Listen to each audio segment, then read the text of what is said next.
তোমাকে কি থামাচ্ছে? তুমি কি খুব ক্লান্ত? পর্যাপ্ত ঘুম হয়নি? শরীরে শক্তি নেই? নাকি হাতে সময় নেই? এইগুলো কি তোমাকে আটকে রেখেছে? নাকি পর্যাপ্ত টাকা নেই? এটাই কি কারণ? নাকি আসল সত্যিটা হলো তুমি নিজেই নিজেকে থামাচ্ছ? যে অজুহাত দেখায় তার কাছেই সেই অজুহাতগুলো সব থেকে ভালো শোনায়। নিজের জন্য করুণা করা বন্ধ করো, এই হাহাকার করা ছাড়ো। সবাইকে নিজের দুঃখের গল্প শুনিয়ে মানুষের সহানুভূতি পাওয়ার চেষ্টা করা বন্ধ করো। যদি কখনো আমাকে দামি গাড়িতে চড়তে বা বিলাসবহুল হোটেলে থাকতে দেখো, তবে আমাকে দেখে হিংসে করো না। কারণ এই অবস্থানে আসার জন্য আমি হাড়ভাঙ্গা খাটুনি কেটেছি। কেউ আমাকে কিচ্ছু এমনি এমনি দিয়ে দেয়নি। নিজেকে জাগিয়ে তোলো, তোমার ভেতরের সুপ্ত শক্তিকে জাগাও। এখন লড়াই করার সময়। এখন সময় নিজের চারপাশের সুযোগ আর সম্পদকে কাজে লাগানোর। যদি তোমার জীবন দিয়ে বা পরিবেশ নিয়ে অভিযোগ থাকে, তবে সেটা বদলানোর জন্য কিছু করো। যদি কিছু পেতে চাও, তবে ছিনিয়ে নাও। মনে রেখো, অজুহাত কখনোই যুক্তিসঙ্গত নয়।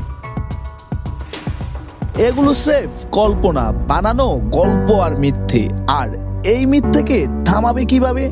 মিথ্যেকে থামাতে হয় সত্যি দিয়ে। আর সত্যিটা হলো, তোমার হাতে সময় আছে, তোমার দক্ষতা আছে, জ্ঞান আছে, সমর্থন আছে, এবং এটি করার মতো প্রবল ইচ্ছাশক্তি ও শৃঙ্খলাও আছে। জীবনের ভালো কিছু সবকিছুর শুরু হয় চ্যালেঞ্জ দিয়ে। সার্থক প্রতিটি অর্জনই পাহাড়ের চূড়ায় ওঠার মতো কঠিন। এটা নিচ থেকে তোমার কাছে আসবে না, তোমার কোলে এসে পড়বে না। আর এটা মোটেও সহজ কিছু হবে না, এটা সবসময় কঠিন হবে। যদি কিছু পেতে চাও, তবে তোমাকেই গিয়ে তা অর্জন করতে হবে। এটাই তোমার সুযোগ, এটাই তোমার সময়, এটাই তোমার মুহূর্ত, এটাই তোমার জায়গা, এটাই তোমার সেই মাহেন্দ্রক্ষণ। এটাই আমার সময়, এটাই তোমার মুহূর্ত। আগামীকাল, আগামীকাল বলবে না। আগামীকাল বলতে কিচ্ছু নেই। আমাদের যা আছে তা হলো আজকের দিন। এটা তোমার স্বপ্ন।